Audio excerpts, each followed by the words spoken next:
Olá! Na aula de hoje vamos falar sobre insuficiência respiratória.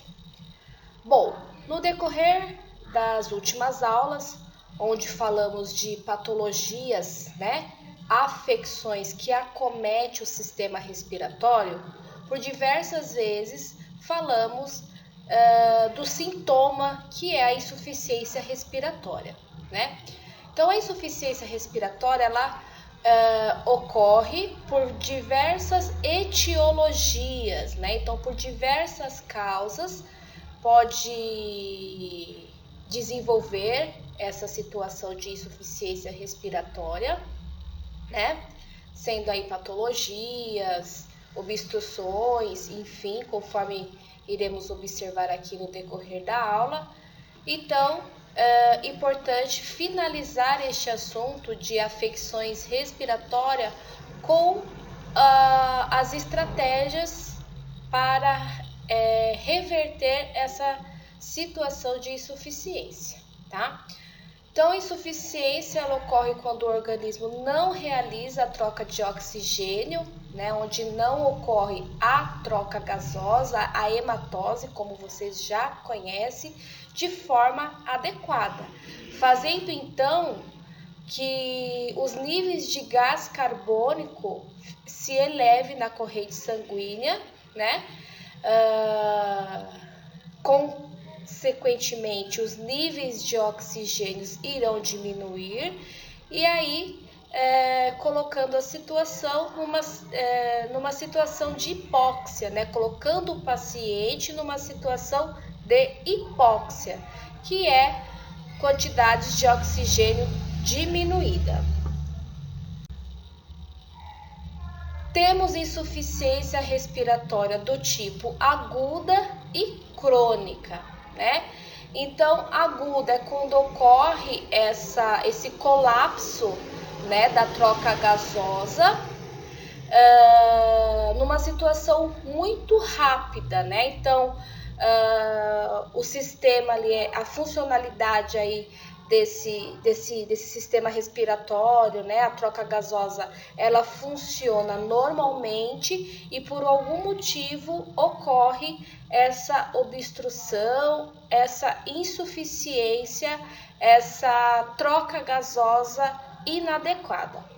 E temos a insuficiência do tipo crônica, que é uma situação onde já existe uma falência desse sistema respiratório, Já existe aí alguma patologia instalada, Onde essa insuficiência pode ir se desenvolvendo gradativamente.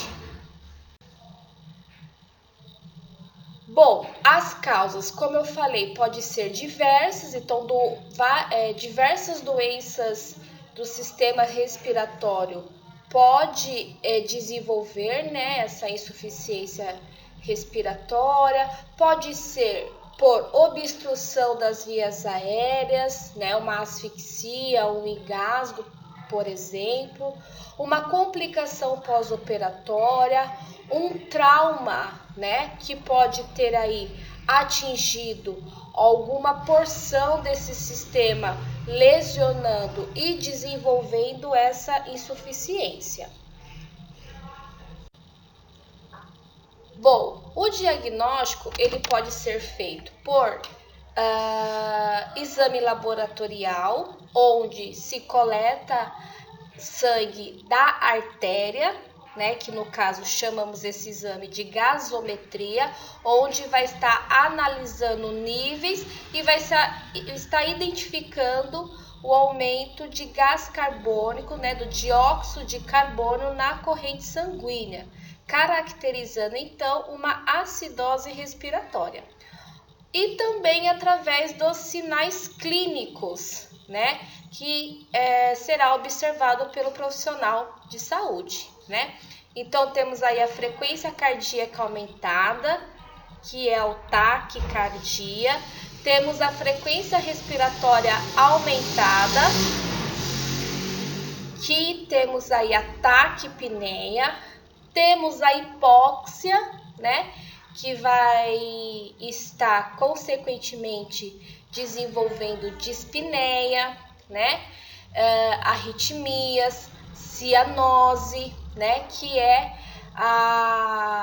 o resultado, né, dos baixos níveis de oxigênio na corrente sanguínea no organismo da pessoa.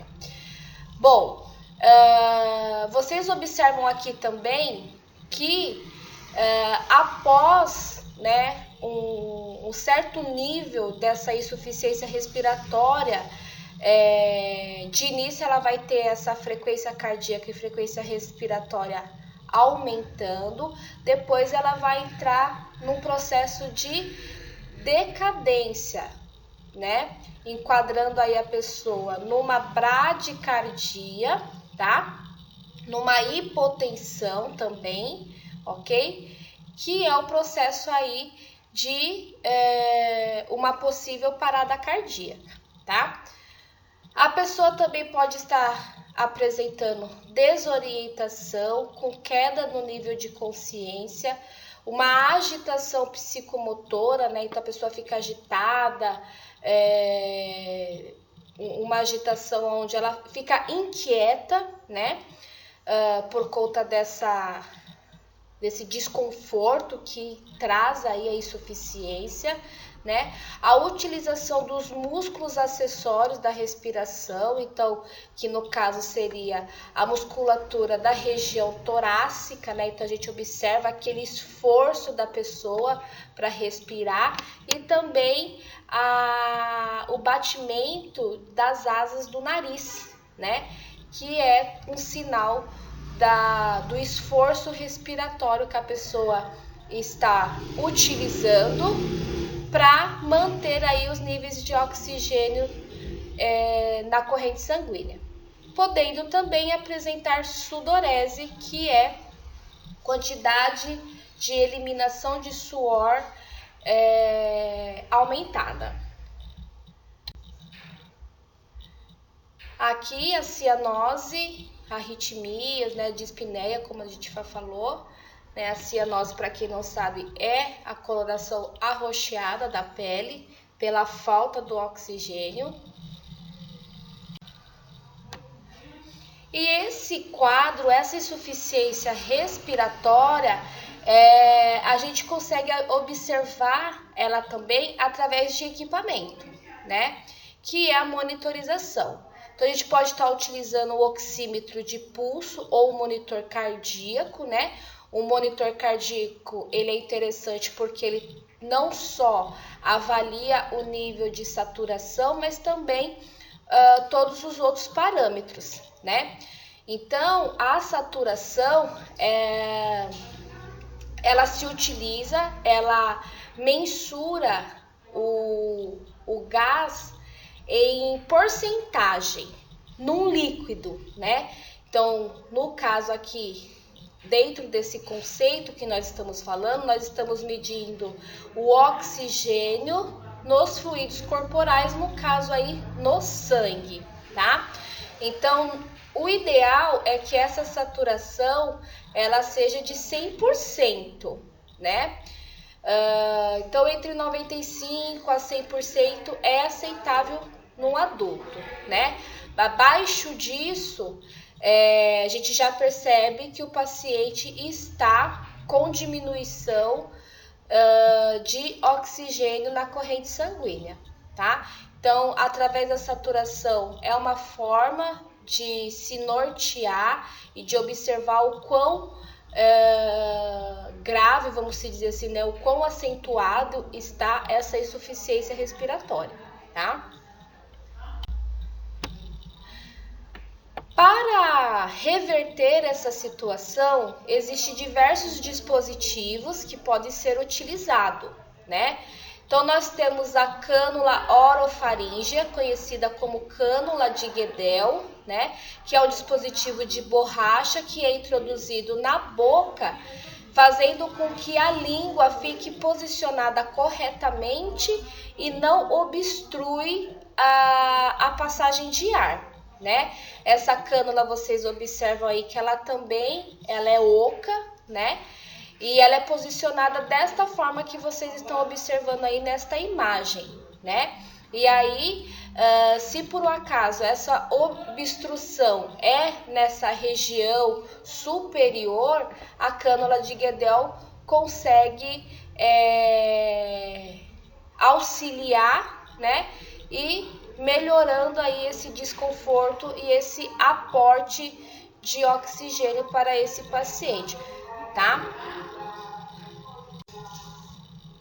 Aqui nós temos a cânula nasofaríngea, que ela faz um trabalho, uma função bem semelhante à cânula de Guedel, porém ela é mais flexível, né?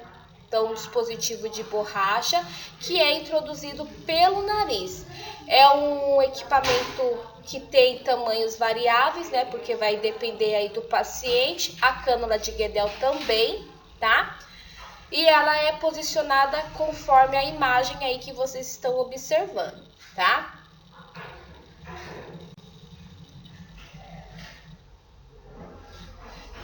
Então, esses equipamentos que eu falei anteriormente, muitas das vezes é para reverter uma situação mais sutil, aonde existe uma obstrução superficial e através desses dispositivos a via respiratória estará liberada e a concentração de oxigênio vai ser normalizada para este paciente. Agora, quando eu falo de oxigenoterapia, significa que eu posso estar utilizando um equipamento e também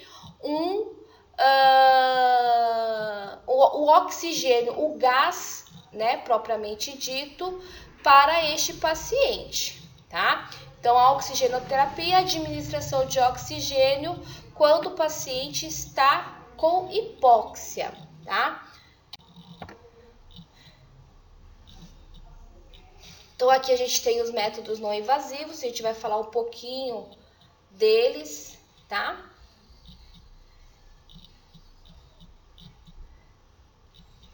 Aqui temos a máscara laríngea, né?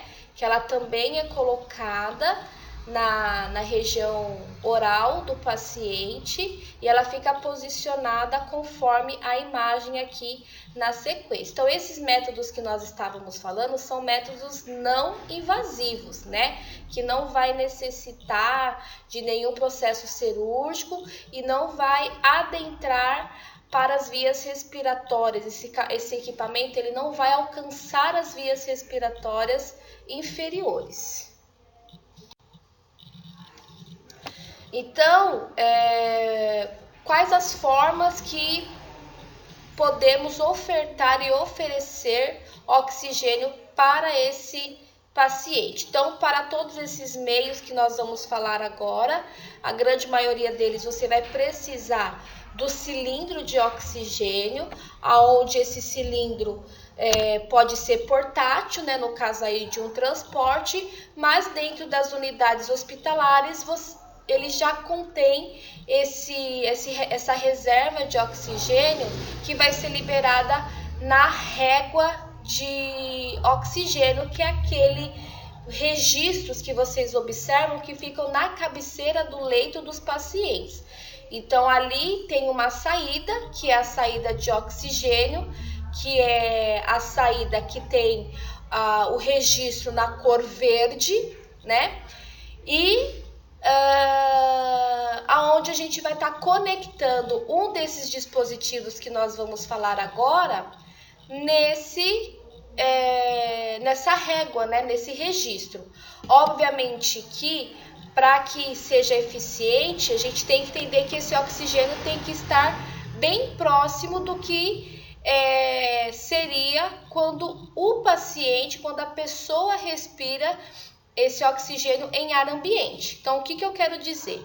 Quando a gente respira, nós estamos umedecendo esse ar e nós estamos aquecendo através do muco, estamos filtrando também através dos pelos que contém no nariz, né? passa ali pelo processo de filtragem, de aquecimento e de umidificação, que foi algo que nós já falamos também na aula de anatomia, tá? Então, o oxigênio que vai ser ofertado de forma artificial, vamos dizer assim, né? Ele também tem que atender a essas necessidades. Por isso que esses registros a gente vai estar observando que existe um reservatório acoplado a ele, né? Que é o umidificador, né? Então, nós conseguimos, através do registro, controlar a quantidade de oxigênio, e essa garrafinha que vocês estão observando ali na imagem do cilindro de oxigênio é o umidificador, onde a gente coloca água destilada ou soro, né, que são águas líquidos estéreis, que ele vai fazer o processo de umidificar esse oxigênio que vai ser ofertado para esse paciente, tá? Nessa imagem aqui vocês estão conhecendo o catéter nasal, que é também muito utilizado, geralmente é ofertado para pacientes que têm uma insuficiência respiratória branda, né? Onde o fluxo de oxigênio pode variar de 3 a 6 litros, né? Então, já também orientando vocês que o oxigênio ele se mede em litro, tá? Então, de 3 a 6 litros é uma média aí de oferta de oxigênio através desse método que é o catéter nasal, tá? Ele também a gente fala catéter nasal ou catéter tipo óculos, né? Por ele encaixar atrás da orelha. O próximo equipamento seria as máscaras faciais, do tipo Venturi, máscara de Venturi, tá? Então, é uma máscara que cobre boca e nariz, é uma máscara de plástico, né, que se acopla aí na região do rosto da pessoa, né? Ela possui esses orifícios laterais, né?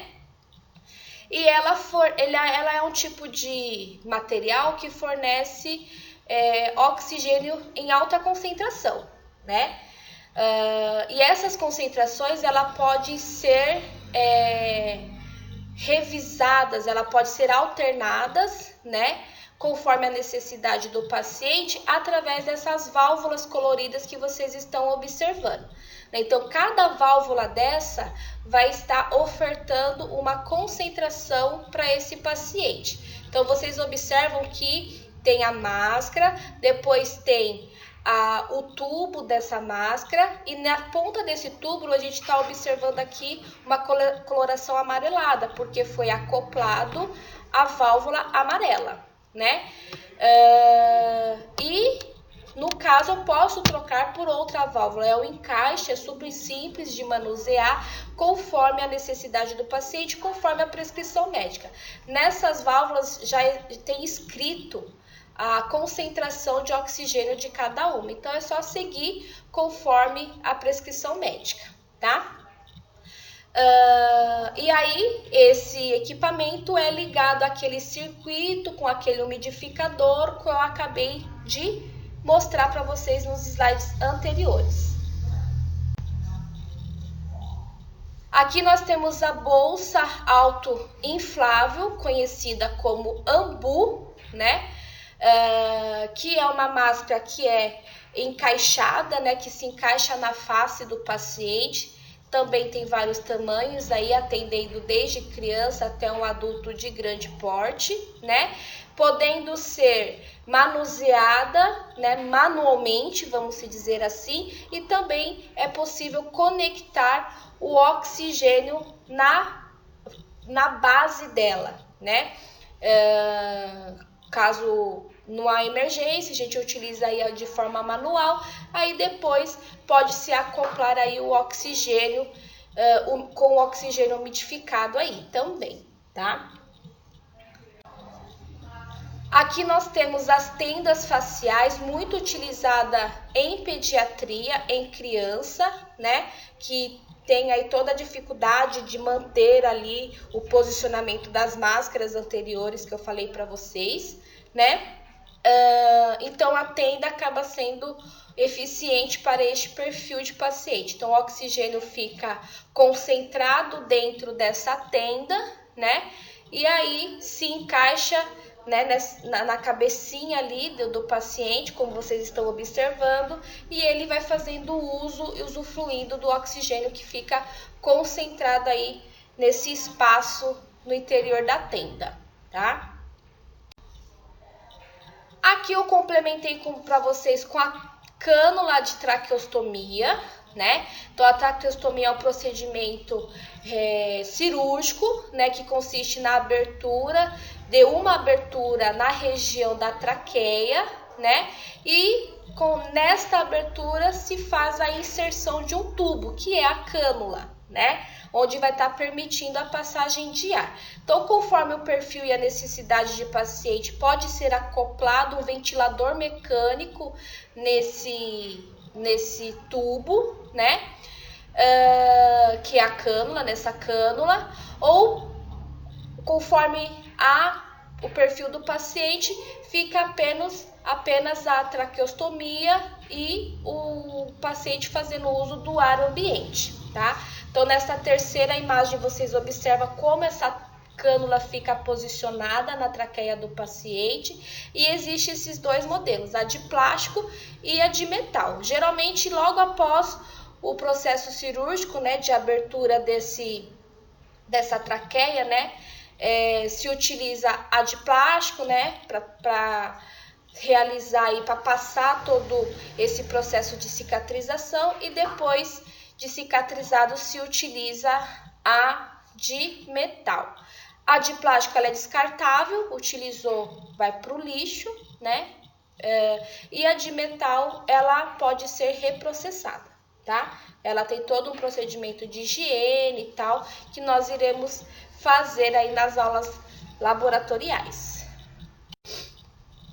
Aqui eu coloquei para vocês também a cânula endotraqueal, que é a cânula de intubação, que é um procedimento realizado pelo médico ou outro especialista preparado, né? Outro profissional preparado, médico, fisioterapeuta, enfim, onde se utiliza, é um método avançado, né, de suporte avançado de vida, quando todas essas formas de oxigenoterapia não obteve resultado, que não vai ser eficiente para este paciente, né?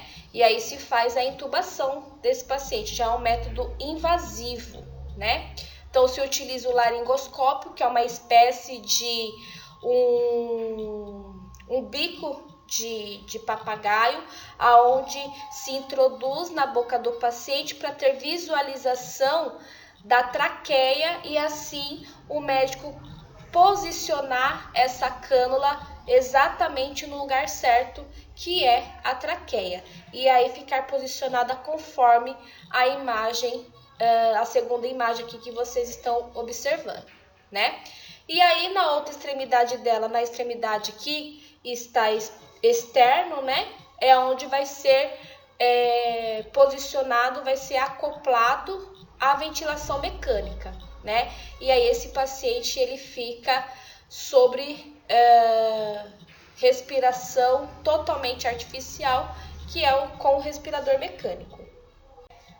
Aqui eu coloquei uma imagem para vocês do que seria este equipamento de ventilação mecânica, né? Existe dele menor, portátil, né, para os pacientes que são atendidos a domicílios, cuidados a domicílios, né? Mas é um equipamento extremamente complexo, onde se faz todo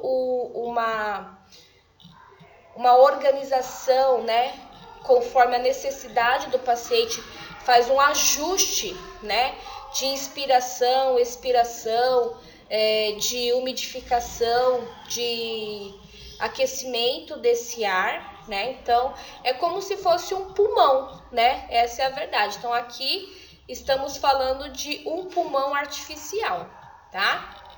E aí quem faz todos esse ajuste também é o profissional preparado. No caso aí o médico fisioterapeuta também tem essa competência, tá?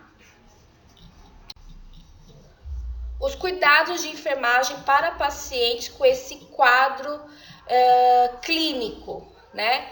Então, se for conforme a necessidade, a orientação de qual método de oxigenoterapia, de oferta de oxigênio, a enfermagem tem que ter conhecimento desses materiais para fazer a separação e a organização para a realização do procedimento, né? Sempre manter o nível de água ideal naquela garrafinha que é o umidificador. No umidificador existe aí o limite máximo e o limite mínimo de nível de água que deve conter dentro dele, né? Sempre seguir com a frequência de trocas conforme as orientações do CCIH, porque se deixar muito tempo esse líquido lá dentro, enfim, pode estar sendo um meio de proliferação de micro-organismos, né? Sempre explicar a importância do procedimento e as etapas do procedimento para o paciente. Sempre manter o nível de comunicação durante o procedimento, né, durante a colocação e o posicionamento aí de um desses equipamentos ditos. Observar possíveis alterações, se o paciente está melhorando aquele desconforto ou se está piorando, né? É desconfortável de fato, mas é necessário, tá? Observar frequentemente as condições de permeabilidade desses equipamentos, né? Conforme aí também os outros itens, vamos dizer assim, né? Que o paciente estiver usando, né? Se ele estiver utilizando outros tipos de catéteres, outros tipos de sonda, sempre observar a sua funcionabilidade, né? Se está funcionando, se está, vamos dizer assim, dentro do prazo de validade, conforme o protocolo da instituição, né? Realizar a troca desses equipamentos conforme o protocolo, né? A maior parte dos protocolos orienta a troca diariamente, tá? Aí depois de remover aquele item, aquele equipamento que foi utilizado, né? Porque o catéter nasal, ele é descartável. A cânula de traqueostomia de plástico é descartável. A cânula endotraqueal também é descartável, mas os demais não, tá? Eles são reprocessados, tá? A máscara de Venturi, a máscara facial, a cânula de traqueostomia metálica, né? O ventilador mecânico, toda aquela extensão dele, que a gente chama de traqueia também, ele também passa por um reprocessamento, ela também tem que ser trocada conforme o protocolo da instituição, porque como aquilo fica úmido, então a proliferação de bactéria pode ser muito mais fácil, né?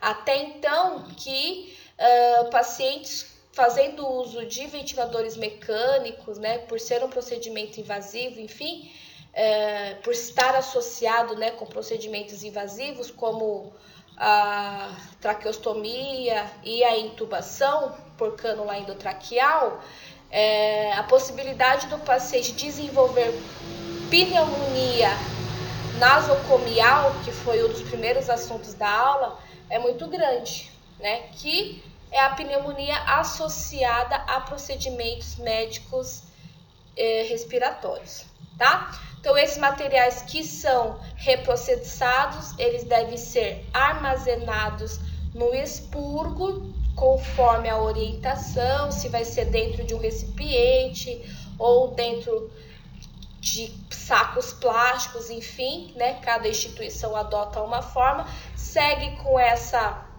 orientação para que depois ele seja encaminhado para o local, o setor onde vai ser realizado este reprocessamento, que é o CME, Central de Material e Esterilização, ok?